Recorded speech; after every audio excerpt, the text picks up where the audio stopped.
És ugye közepesnél kicsit rosszabb akciófilmekben azt szokták mondani, hogy és ha van a fedélzeten olyan, aki ért a repülővezetéshez vagy orvos, akkor most azt tegye föl a kezét. Ha van önök között olyan, aki ért az informatikához, akkor tegye föl a kezét, mert a program szerint most Gotthárdi Ibolyát kellene kapcsoljuk Skype-on keresztül, aki személyesen van jelen egy vállalati önkéntes program helyszínén. Azt mondták nekem itt a szervezők, hogy a szünetben még tökéletesen működött ez a közvetítővonal, de mostanra Gotthárdi Ibolya valahol eltűnt az éterbe, tehát hogyha valakinek van ötlete, hogy hogy lehet őt visszavarázsolni, akkor ne tartsa magába. Amíg ezen dolgoznak, hogy Gotthárdi Ibolyával mégis tudjunk beszélni, meg fogjuk cserélni a sorrendet, és Jackie Norrist fogom kérni, hogy tartsa meg az előadását. Jackie Norris arról fog beszélni, hogy az Egyesült Államokban milyen aktuális trendek, jelenségek vannak a vállalati önkéntesség területén. Tehát egy kicsit kapcsolódik Kennek az előadásához, de részben mégiscsak más fókusszal, és aztán utána folytatjuk Gotthárdi Ibolyával, hogyha addig létrejön ez az informatikai kapcsolat. Jackie, please.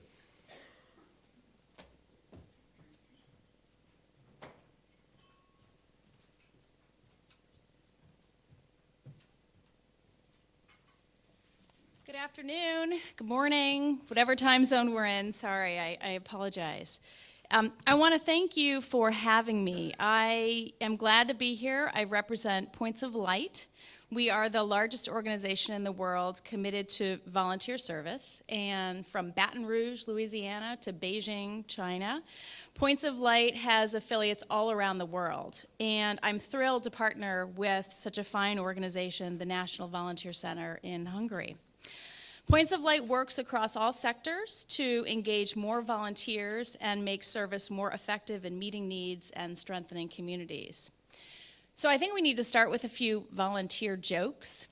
These are not even funny in English, so I can only imagine how unfunny they will be in your language.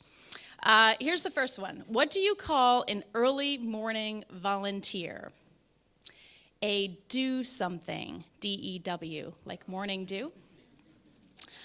Here's the second one. Noah's Ark was built by volunteers. The Titanic was built by professionals.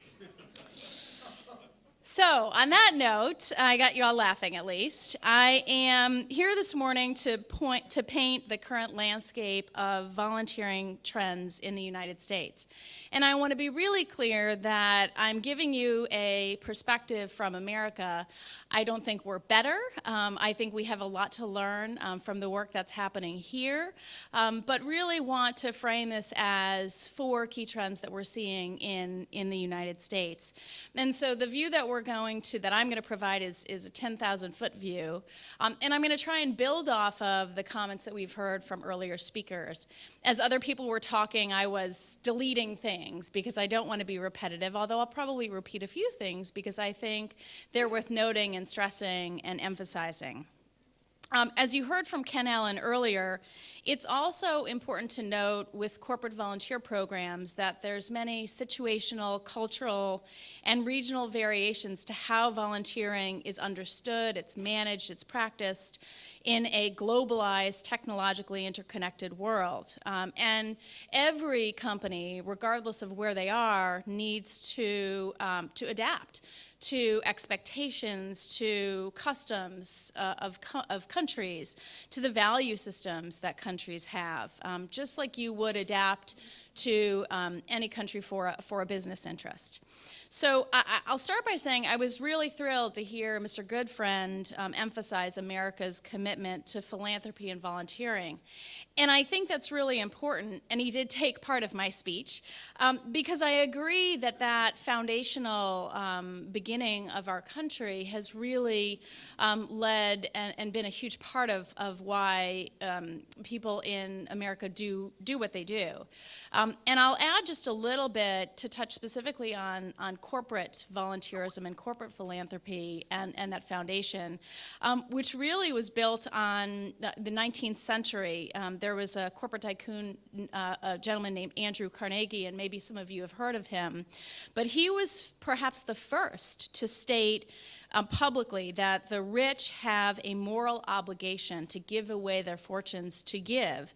In 1889, he wrote The Gospel of Wealth, and he asserted that all personal wealth beyond that required to supply the needs of one's family should be regarded as a trust fund to be administered for the benefit of the community. And I think that's really important because as we saw our country when immigrants and migrant workers were teeming into the United States in the late 1800s, many organizations and many individuals, volunteers, really stepped up to help deal with poor sanitation and rampant disease and horrible working conditions and kids not receiving schooling. And that history of volunteerism has really stayed with us. As Mr. Goodfriend referenced, volunteer rates in America continue to rise. And as a point of fact, I know that Chris Jarvis, who you'll hear from in a little bit, was just referencing the European Union survey on volunteerism in the Union, and I heard a little bit about the rates in Hungary. One of the things that our country does every 10 years, the United States, in parallel with its census, is to actually track the trends of volunteering. So we're able, on a regular basis, to understand our volunteering rates. And I think that's really important. The other thing that I think is really important to understand about America is the government support of volunteerism. We see that not just in rhetoric of our presidents, both Bush and Clinton and Obama, but also in the funding. Our government actually funds infrastructure to support volunteering throughout the country, and I think that's really important, and probably why you see the volunteering rates the way they are. And continue to call on individuals. It's not unlikely that you hear from a president or a governor saying that individuals have a role in supporting and getting involved because it is a solution to the problems that we're facing. So I want to touch on 4 key trends, and I think they reveal the dynamic nature of volunteer service today in America. We're seeing an increase in skills-based volunteering, micro-volunteering, cross-border volunteering, and family volunteering, and I'll explain each of these. And there are 2 foundational pillars that put together, I think, and make successful volunteer programs with 21st century professionals. And there's key components. Millennials, you may call them something different, but they're the 18 to 24-year-olds who continue to show an increased interest in volunteering. Working parents, many homes in America, just like here, have 2 working parents.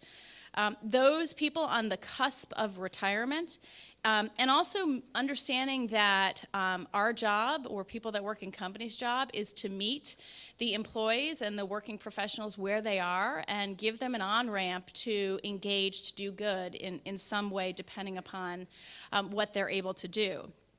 I want to take a note to talk about millennials.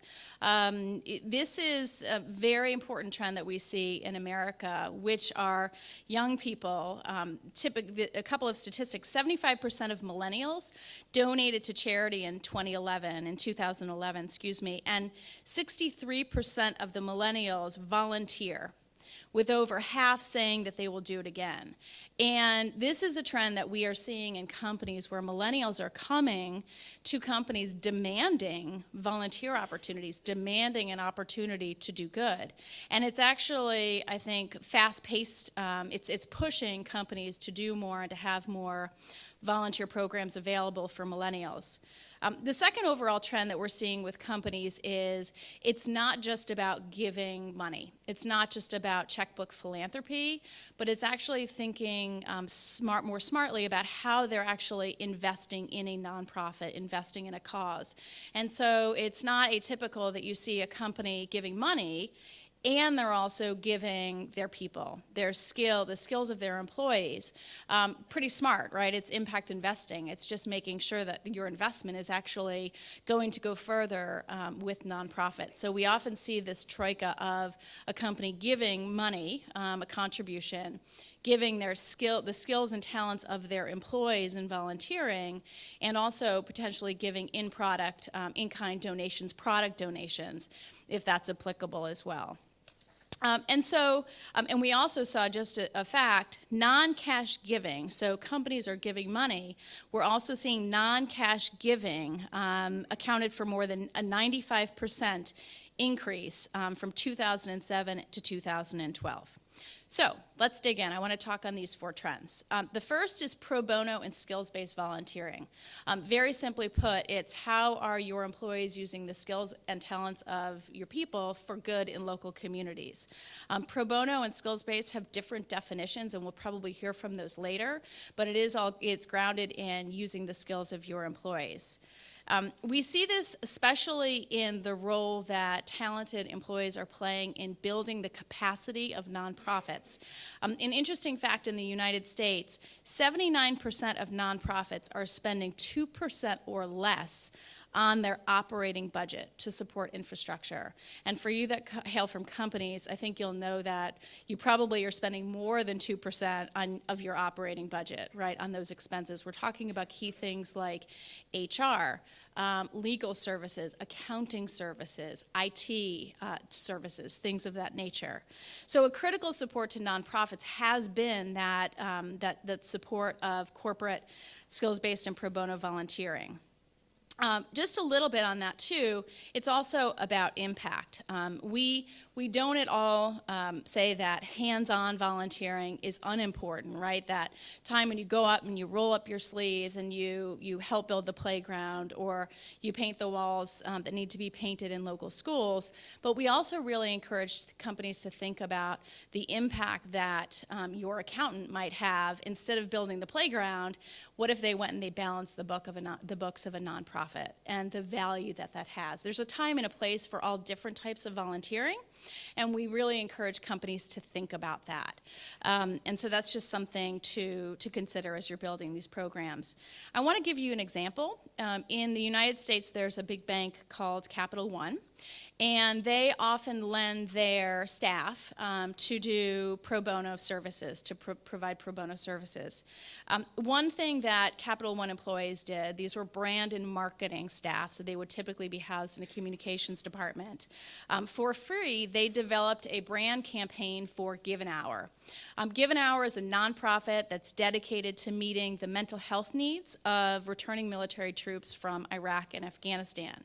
And for the campaign, what they did for free, these team members were developed television and print ads that appeared in Times Square in New York, on Oprah Winfrey magazine, Time magazine, Men's Fitness, and they also redid Give an Hour's website.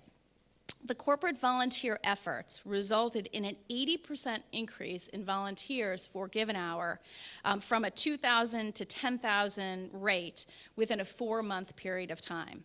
If you think about it from the nonprofit perspective, they would have never been able to pay for a brand and marketing campaign like this. So it's a really good example where Capital One, a bank who was very interested in supporting veterans, identified a nonprofit that could best implement that mission and gave their time and talent to that nonprofit. And these stories are easily replicated. Executives that donate their time and expertise by sitting on nonprofit boards. Engineers who donate their skills to improve a food bank distribution system and lead to more efficiency. And any professional can mentor young people entering the workforce, looking at their resume, giving them job interview skills and things like that.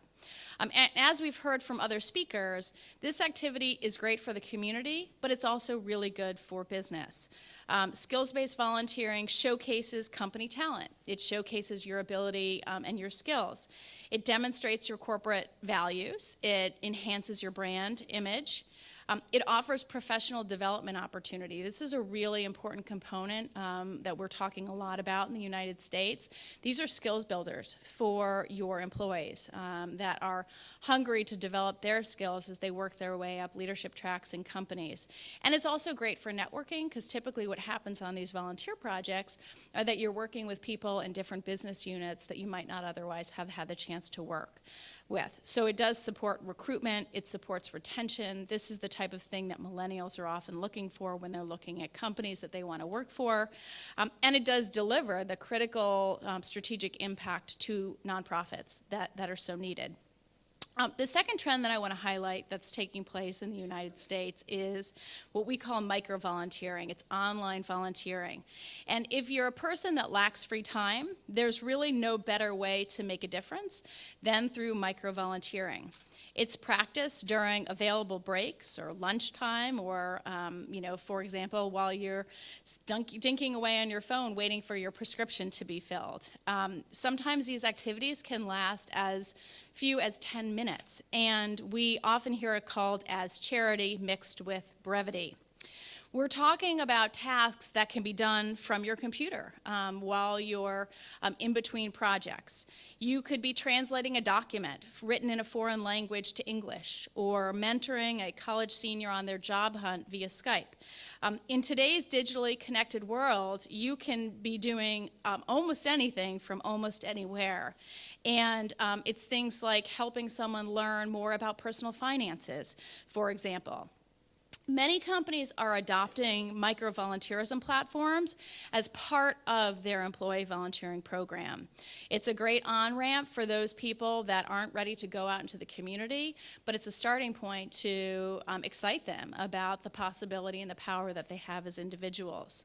Employees are often able to log in on an online portal that helps them find and complete challenges posted by nonprofits. It's a practice that's actually worked quite well for many employees all around the world. And I'll give you an example of a woman. Her name is Diana Hamilton. She's a Denver-based employee of a healthcare company that last year began offering online micro-volunteering. She has having 3 young boys myself, I can only imagine what life was like for Diana. She's a mother of 5 and working. I heard a groan out there. That's how I felt too. But anyway, she complained about how hard it was to volunteer for long periods of time, to take the wonderful offer of 16 hours over the course of a year. She didn't feel that she had that time. But for micro-volunteering for her, she found 50 different activities last year that she was able to do. One of them is building a local cancer resource database for a children's hospital. And as she says, I love the concept. Micro-volunteering enables me to make a difference by volunteering online from anywhere in the world for nonprofits around the globe at any time. So she was really excited about that opportunity. And to me, I think the greatest aspect of micro-volunteering is that it permits employees to engage in volunteering that fits their specific skills, which again is what we want to do, which is meet the employee where they are and allows them to use the skills that they have. In Diana's story of micro-volunteerism, we also see signs of another trend building. And Ken, Mr. Allen, talked about this, cross-border volunteering. This is this idea that individuals, through an international corporate volunteer program, can cross international borders and provide support. What's interesting is that this is also an opportunity to network across your company. So you meet different people in different countries that you wouldn't. But it also helps you better understand the client base and the customer base that you're looking to serve.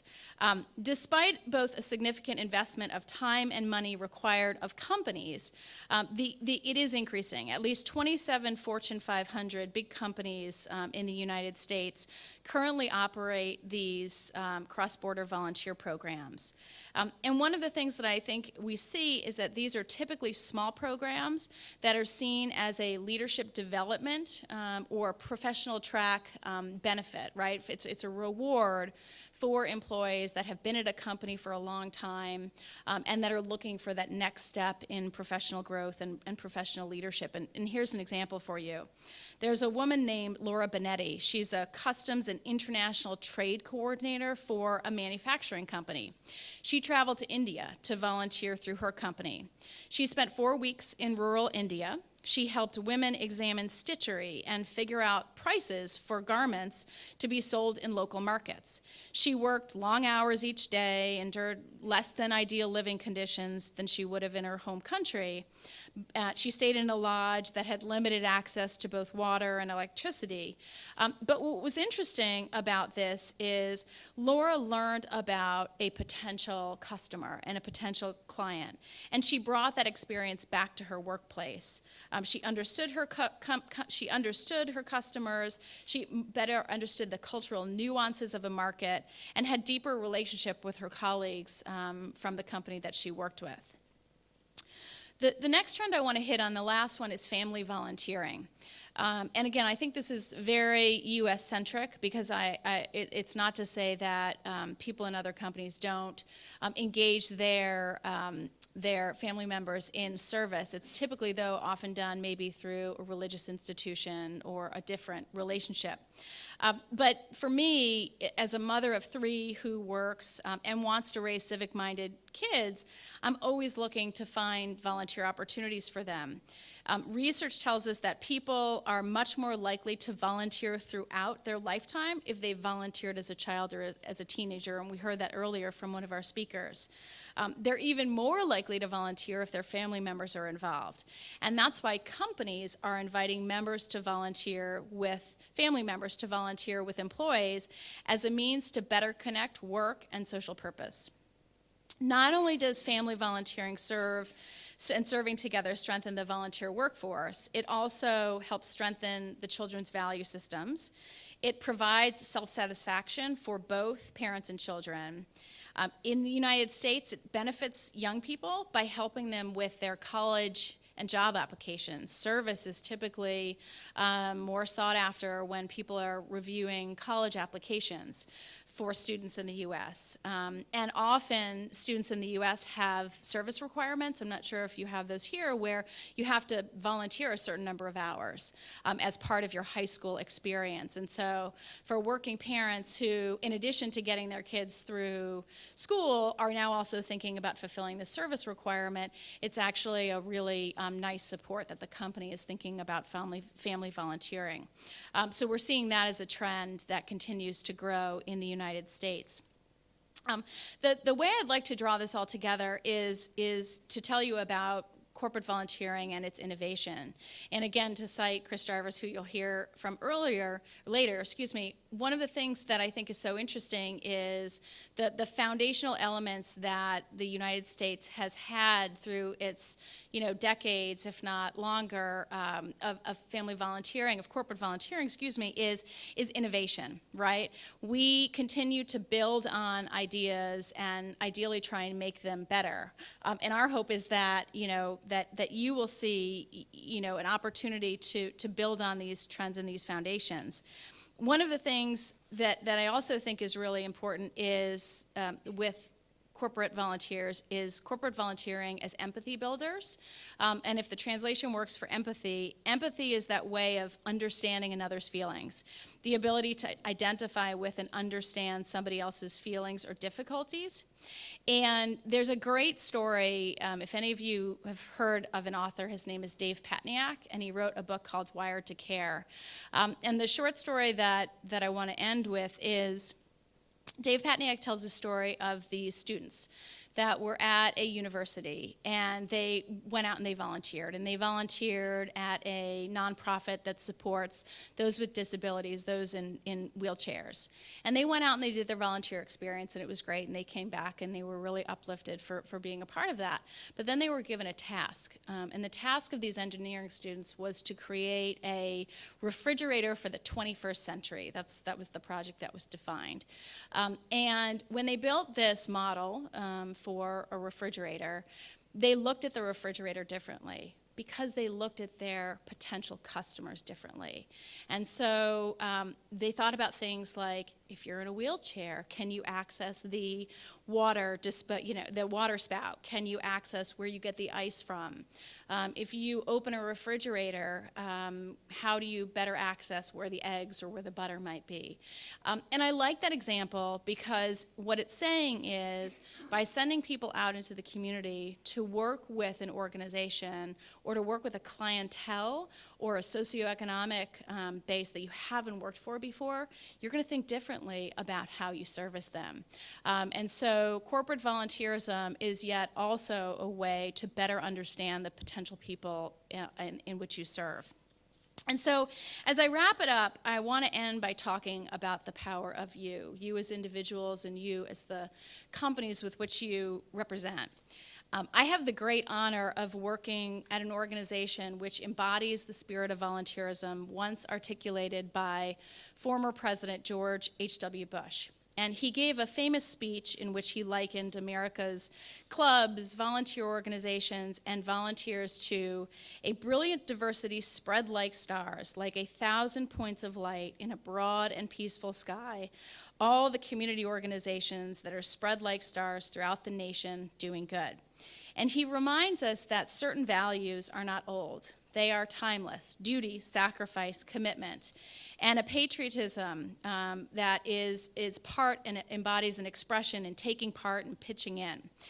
And that's my challenge to you and my celebration of you, which is that you should embrace today. You have the power to use all of the assets of your company for good in local communities. And I'm humbled and excited to see so many people in this room wanting to take their assets and their company's assets and continue to improve upon those and do more in local communities. So thank you for your time, and I look forward to talking to you more this session later on.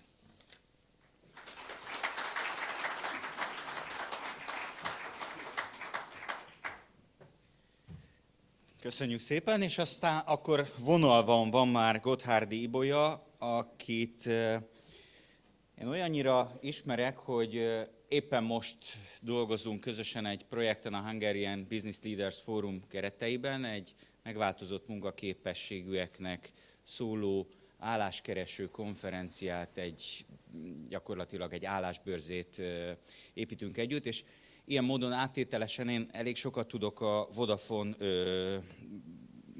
különböző ilyen dolgozói önkéntesi programjairól is, és Ibolya természetesen egy telekommunikációs céghez méltóan, kicsit rendhagyó módon Skype-on keresztül jelentkezik be, mert éppen egy ilyen programon dolgozik ő maga is, hogyha jól tudom, akkor valahol Gödöllőn, és hogy miről szól ez a program, és egyáltalán milyen ilyen típusú programok vannak a Vodafone-nál, azt most elmondja ő maga. Szervusz, Ibolya! Szeretettel köszöntöm a Vállalati Önkéntességi Konferencia résztvevőit Gyömrőről. Itt Gyömrőn vagyunk egy speciális általános iskolában és gyermekotthonban, és mögöttem, nem tudom, hogy mennyire látható, a kollégáim éppen festenek korlátokat, és próbáljuk az iskolát színesebbé tenni az alsó tagozatos kisgyerekek számára. A prezentációmban szeretném bemutatni a Vodafone-nak az önkéntességi programját, de előtte pár percben bemutatnám az alapítványunkat, hiszen a kettő szorosan együtt működik. A Vodafone 2003-ban hozta létre az alapítványát Magyarországon, azzal a céllal, hogy támogassa ne csak a közösségeket, hanem minden olyan területet, ami a magyar társadalomnak egy kihívása. Így az első években például a hajléktalanokat is támogattunk, de aztán rájöttünk, hogy a nagyon sokféle program és a sokféle koncepció az nem vezet hosszú távú, fenntartható kapcsolatokra, és ezért egy nagyon erős portfólió tisztításon vett részt az alapítványunk. És jelen pillanatban 3 fő területre koncentrálunk. Az első az a mobil technológia a jó ügyek szolgálatában. Itt például olyan dolgokra kell gondolni, hogy hogyan lehet a mobil technológiát például a nők védelmében, vagy az eltűnt személyek megtalálásában felhasználni. A másik fő fókusz területünk a hátrányos helyzetűek oktatása. Itt már volt említés a HBLF-ről, a Hungarian Business Leaders Forumról, akivel együttműködünk a Romaster program futtatásában, ami azt jelenti, hogy tehetséges roma fiataloknak nem csak anyagi támogatást adunk ahhoz, hogy fejlődjenek, hanem mentorshipet is a vállalatunknál dolgozó vezető kollégák személyében. És a harmadik fő terület, és ide tartozik a vállalati önkéntességi programunk is, az a közösségek támogatása. Van nekünk egy flagship programunk, ami a főállású angyal program, és ez a belső vállalati önkéntességi programunk. Engedjék meg, hogy pár szóban elmeséljem, hogy hogyan is jutottunk arra az elhatározásra, hogy egy ilyen vállalati önkéntességi program keretrendszert dolgozzunk ki. Körülbelül 2005-től kezdődően folyamatosan jöttek a kollégák és érdeklődtek, hogy hogyan tudnának ők önkéntességi munkában, programban részt venni. És nem nagyon voltunk felkészülve arra, hogy ezt az igényt kiszolgáljuk. Egyrészt nem volt meg a kapcsolatrendszerünk, másrészt pedig olyan mennyiségben jöttek a kollégák, hogy egy idő után már szinte kapacitásbeli problémákban ütköztünk. És ekkor mondtuk azt, hogy akkor üljünk le és nézzük meg, hogy koncepcionálisan mi lenne a legjobb a mi vállalatunknak. És azt mondtuk, hogy kössük össze az alapítványnak a munkájával ezt az önkéntességi programunkat, és azt mondtuk, hogy rendeljünk mögé egy budgetot, egy költség,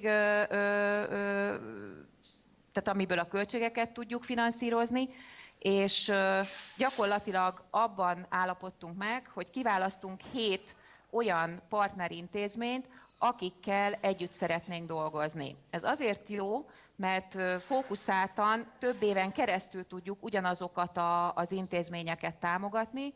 Ez a 7 partnerintézmény 3 Budapesten található, 1 Gyömrön, ahonnan én most ma bejelentkezem, 1 Vácon és 2 Miskolcon, ahol a Vodafone-nak az ügyfélszolgálati központja található. És ezen túlmenően szükség volt arra, hogy legyen egy koordinátora ezeknek a programoknak, és így kerültünk kapcsolatba az Önkéntes Központ Alapítvánnyal, ahol egy munkatárs segít nekünk abban, hogy ezeket a programokat futtatni tudjuk. Hogy is néz ki ez a program a Vodafone Magyarországnál? Negyedévente 1 munkanapot vehetnek igénybe a munkavállalók. Ezt időben, munkaidő kedvezményen túl a cég támogatja költségileg is, tehát hogyha bábokat szeretnének készíteni, például voltak olyan kollégáink, akik elmentek kórházakba, és a gyerekeknek báboztak, és ők maguk készítették a bábokat, és adták utána oda a gyerekeknek.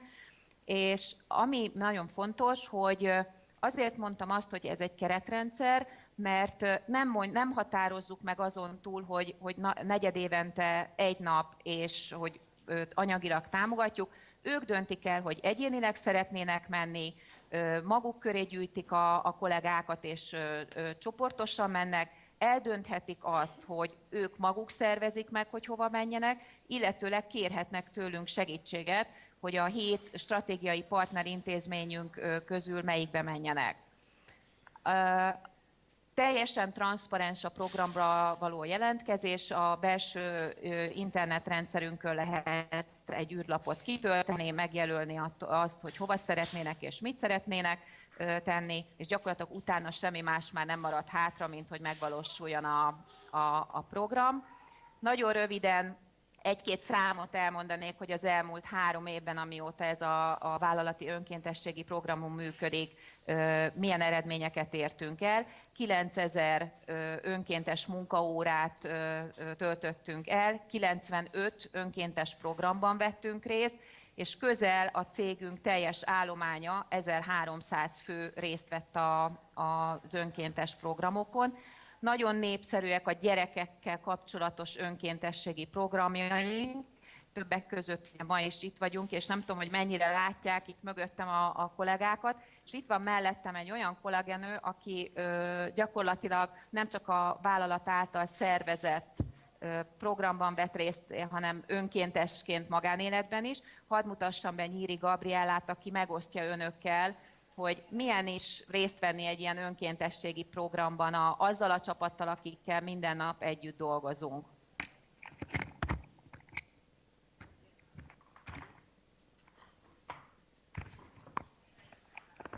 Sok szeretettel köszöntöm én is Önöket, ahogy Ibolya említett, engem Nyíri Gabriellának hívnak. Én a HR csapaton belül egy szakértői területet vezetek, a képzés és fejlesztés és toborzás területe tartozik hozzám.